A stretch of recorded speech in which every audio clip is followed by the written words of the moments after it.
आज हम लोग ये हमारा फ्रिक्शन फोर्स पे या घर्षण बल पे दूसरा लेक्चर है। पहले लेक्चर में हमने ये देखा था कि कैसे फ्रिक्शन फोर्स अराइज होता है, क्या उसका माइक्रोस्कोपिक लेवल पर क्या उसका कॉज होता है। आज हम लोग डायरेक्शन ऑफ फ्रिक्शन फोर्स देखेंगे। अब इसको ज़्यादा डिटेल में पढ़ेंगे। तो जैसा कि हमने देखा था कि जैसे कि दो सरफेस जहाँ कॉन्टैक्ट में हों, तो मैंने कहा था कि क्या होता है, एक्चुअली ये पूरे कांटेक्ट में नहीं होते, सिर्फ कुछ पॉइंट्स पे होते हैं।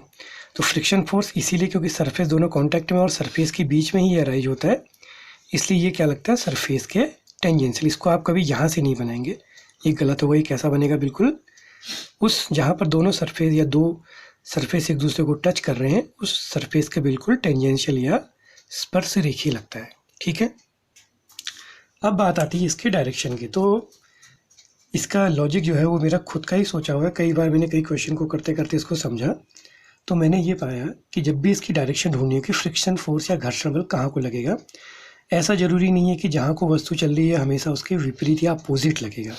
नॉर्मली हमारी कंसेप्ट क्या होती है कि अगर मोशन आपका गति की दिशा इधर को है तो हम कह रहे हैं कि ये अपोजिट फोर्स है या अपोज वाला फोर्स है तो उल्टा लगेगा, लेकिन ऐसा नहीं होता है। इसकी डायरेक्शन को देखने के लिए आपको सबसे पहले देखना पड़ेगा कि एक्सटर्नल फोर्स यानी कि इस पर जो बाह्य बल है वो कहाँ को लगा है। ठीक हो गया। ये अगर मौजूद है तो पहले इसको देखेंगे, वो पहले इसके अपोजिट लगेगा। अगर ये एब्सेंट है तब आप देखेंगे मोशन, फिर यानी कि आप गति की दिशा देखेंगे। ठीक हो गया। तो पहले इसको देखना है, फिर देखना है डायरेक्शन ऑफ मोशन को। तो इसके आधार पर इसकी कंडीशन अराइज होगी। अब ऐसा क्यों ले रहे हैं, इसको एक एग्जांपल से समझते हैं। सबसे अच्छा एग्जांपल इसके लिए होता है साइकिल। तो नॉर्मली साइकिल में क्या होता है कि यहाँ पर चेन होती है और यहाँ पर इसके पैडल होते हैं। ठीक है ना, आगे का पहिया बिल्कुल फ्री होता है कुछ इस तरह से। तो अब इसको चलाने के दो तरीके। मान लीजिए कि पहली बार में साइकिल चल रही है, आपने पेडलिंग नहीं कर रखी है, पैडल नहीं करे और साइकिल क्या हो रही है, आगे को चल रही है। अब जब साइकिल आगे को चल रही है, आपने कोई पैडल नहीं मारा है, तो इसका मतलब जो ये एक्सटर्नल फोर्स की हम बात कर रहे थे इसकी, ये तो है नहीं, तो ये हुआ ही नहीं, जीरो हो गया। फिर आप देखेंगे डायरेक्शन ऑफ मोशन। अब अगर ये आगे को चल रही है तो इन दोनों टायर में फ्रिक्शन फोर्स कहाँ को लगेगा, पीछे की ओर। ठीक हो गया, क्योंकि एक्सटर्नल फोर्स है ही नहीं। अब इसमें दूसरी कंडीशन आती है कि जब आपने पेडलिंग कर रखी है, यानी कि आप पेडल मारते हुए साइकिल को चला रहे हैं। ठीक है ना, तो यहाँ पर चेन जुड़ी होती है इस तरह से, ये आपका आगे का, ये आपका हैंडल हो गया और ये आगे का पहिया हो गया। अब जब आप पेडलिंग करते हैं तो पेडलिंग करते समय क्या होता है, आप यहाँ आपका जो चेन है वो किससे जुड़ी है, पीछे वाले पहिए से। यानी कि अब आप क्या कर रहे हैं, इस पर एक फोर्स अप्लाई कर रहे हैं। क्लियर हुआ। जब आप पेडलिंग कर रहे हैं तो आप क्या करें, यानी कि आप पेडल मार रहे हैं तो आप इस पर एक फोर्स अप्लाई कर रहे हैं। ये बिल्कुल उसी तरह से कि जैसे हम अपनी बात करें तो हम जब ज़मीन में चलते हैं तो हम ज़मीन को पीछे को दबाते हैं, तो उसकी रिएक्शन से क्या होता है, हम आगे को बढ़ते हैं।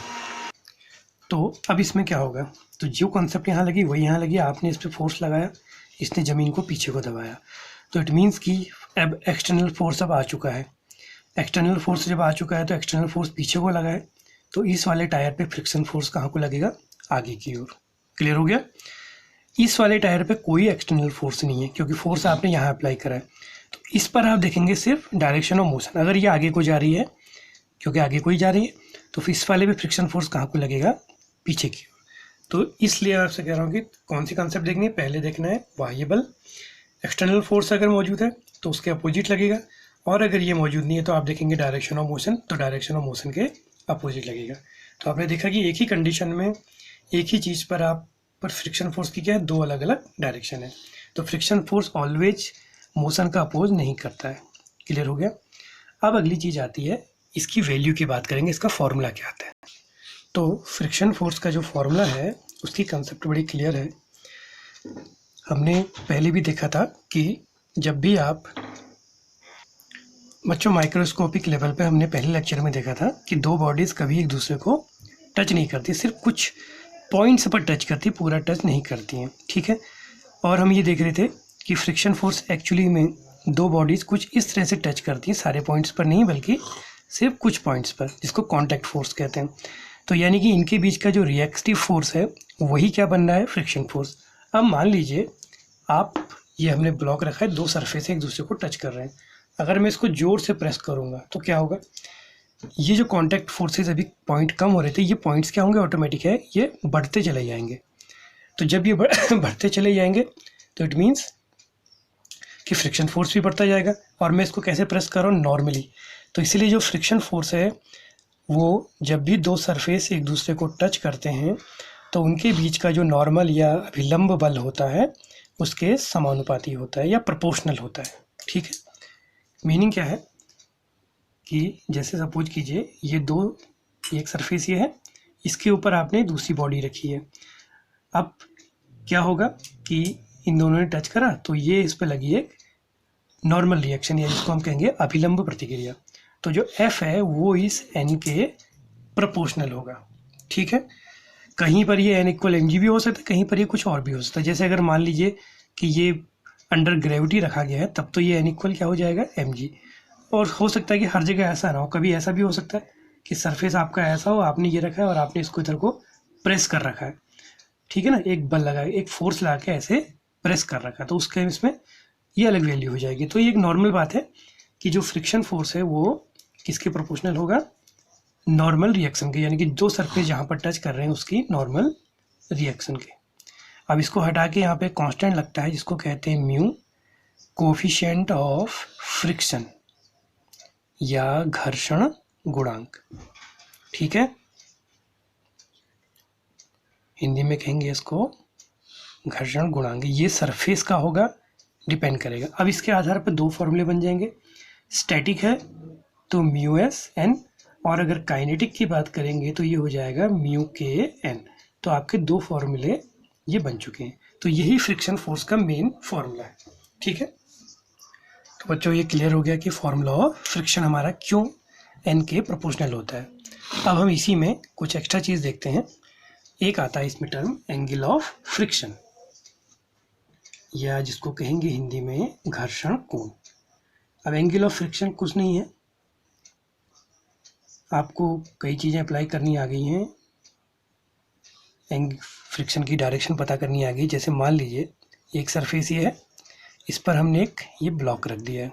ठीक है, इस पर हमने एक फोर्स अप्लाई करा कैपिटल एफ, ये आपका फ्रिक्शन फोर्स हो गया, लेट स्मॉल एफ। ठीक है, दोनों सरफेस टच कर रहे हैं, ये हमारी होगी मान लिया नॉर्मल रिएक्शन। ठीक हो गया, इस तरह से हम इसको समझ लेते हैं। तो अब एफ और आर ये दो वेक्टर हैं, दो वेक्टर का एक रिजल्टेंट वेक्टर होगा। तो ये हो गया मान लिया आपका रिजल्टेंट वेक्टर। सपोज कीजिए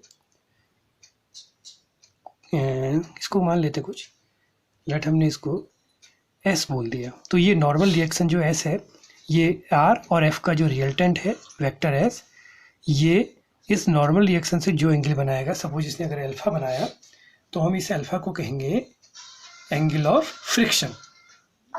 क्लियर हो गया। अब देखिए ये फिगर कुछ ऐसा बन गया है, ये फ्रिक्शन फोर्स, ये नॉर्मल रिएक्शन, और ये इन दोनों वेक्टर्स का रिजल्टेंट वेक्टर या रिजल्टेंट फोर्स हो गया इन दोनों का। ये हमारा हो गया एंगल ऑफ फ्रिक्शन।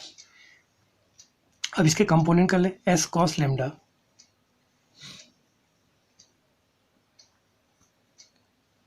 तो नहीं एस कॉस अल्फा हो गया, S cos alpha is equal to R, और S sine alpha is equal to हो गया एफ।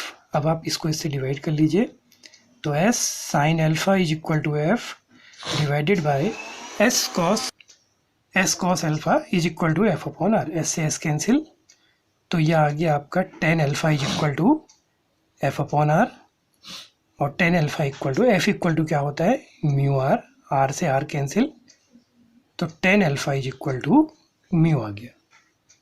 अब इस पूरी प्रक्रिया में एक चीज़ आपको स्पेशली ध्यान रखनी है, ये एफ की, ये एफ आपका लिमिटिंग फ्रिक्शन फोर्स होगा, ध्यान रखना है। ये स्टेट काइनेटिक नहीं है, ये कौन सा है, लिमिटिंग, यानी कि जो स्टैटिक फ्रिक्शन की मैक्सिमम वैल्यू है, इस चीज़ का आपको क्लियर रखना है। ये आपका लिमिटिंग फ्रिक्शन है, तो यानी कि ये क्या है, कोफिशिएंट ऑफ स्टैटिक फ्रिक्शन या लिमिटिंग फ्रिक्शन, वही एक ही बात है, वो उसकी मैक्सिमम वैल्यू होती है। तो बच्चों ये पूरी कंसेप्ट आपको क्लियर हो गई होगी कि जो स्टैटिक फ्रिक्शन है इसको आप म्यू एस भी लिख दीजिए, कि लिमिटिंग फ्रिक्शन की जो मैक्सिमम वैल्यू है वहाँ पर वो ये एफ होगा, ठीक है ना। ये एफ क्या है, लिमिटिंग फ्रिक्शन फोर्स है। तब जाके जो एंगल बनता है वो एंगल ऑफ फ्रिक्शन होता है। और एंगल ऑफ फ्रिक्शन क्या है, स्टैटिक फ्रिक्शन के कोफिशिएंट के इक्वल होता है। Tan alpha is equal to mu के इक्वल होता है। इस चीज़ पे विशेष ध्यान रखना है कि ये काइनेटिक नहीं होगा, सिर्फ स्टैटिक होगा। तो ये चैप्टर हमारा आज फिनिश हो चुका है और फिर हम आगे इसका नया चैप्टर देखेंगे।